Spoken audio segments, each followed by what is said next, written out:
Assalamualaikum warahmatullahi wabarakatuh. Mari ngaji manakib kajian babat Jepara Selendang Sutra Jawa tentang asal-usul seni ukir di Jepara, Jawa Tengah, Indonesia. Pada tahun 1528 Masehi, Raden Abdul Jalil, kelahiran Aceh Darussalam, adalah sepupu Sultan Salahuddin. Sedangkan Sultan Salahuddin adalah sultan di Aceh Darussalam. Mereka berdua pergi ke Cina, bertemu dengan seorang muslim kelahiran Mesir bernama Ji Huiguan. Di Cina, Ji Huiguan mengajarkan berbagai ilmu, termasuk ilmu agama dan ilmu mengukir. Lalu Raden Abdul Jalil dan Sultan Salahuddin belajar berbagai ilmu, termasuk ilmu mengukir. 9 tahun di Cina, pada tahun 1536 Masehi, mereka bertiga pergi ke Jepara. Sesampainya di Jepara, Raden Abdul Jalil membuat seni ukir relief pertamanya bernama patung sipatan yang terbuat dari batu. Sipatan adalah alat untuk menggaris kayu yang akan dibelah. Tapi pada masa Sultan Salahuddin yang di Jepara berganti nama menjadi Sunan Hadirin, selain sipatan digunakan sebagai penggaris, juga bisa untuk membelah kayu. Pada saat itu untuk pembuatan padepokan dan masjid Mantingan Jepara. Patung sipatan saat ini berada di sebelah kiri pintu masuk Astana Mantingan.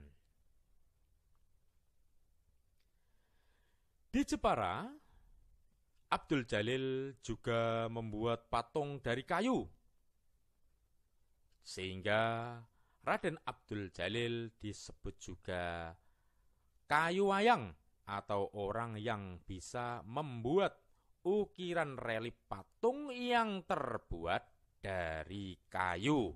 Raden Abdul Jalil juga ditunjuk oleh Sunan Hadirin sebagai telik sandi Jepara bagian utara yang saat ini berada di desa Srobyong.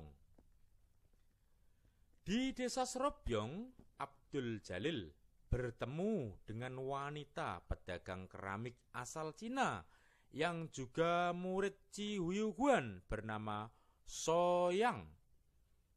Karena telah masuk Islam, berganti nama menjadi Siti Khadijah. Soyang juga mengajarkan seni melukis di keramik memakai cat.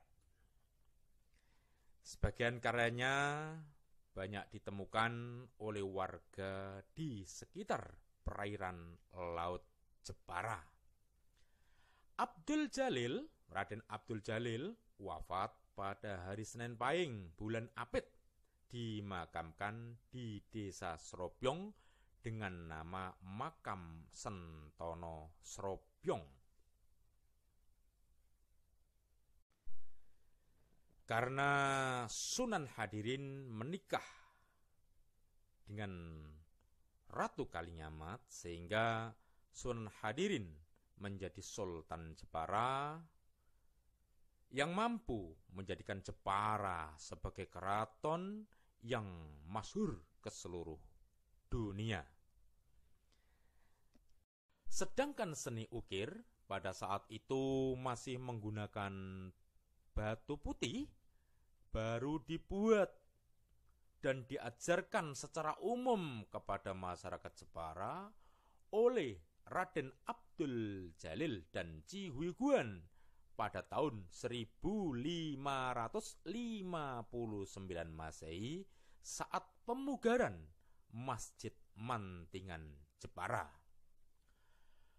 Ukiran-ukiran yang ada di Masjid Mantingan ataupun di Astana Mantingan Jepara adalah menggambarkan kisah semua kejadian-kejadian yang pernah terjadi di Jepara sejak Ratu Sima sampai dengan saat ini dan yang akan terjadi nanti.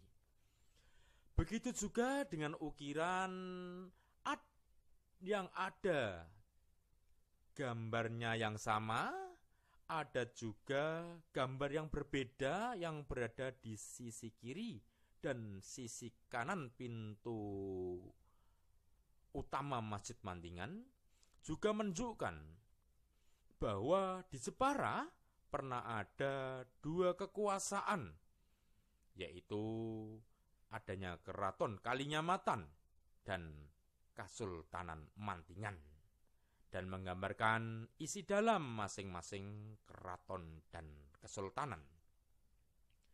Ji Huiguan wafat dan dimakamkan di Jepara, yaitu di Astana Mantingan pada jejeran ketiga dari barat.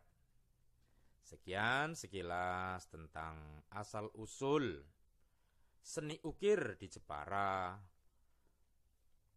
sejak datangnya dan sampai diajarkannya. Wassalamualaikum warahmatullahi wabarakatuh.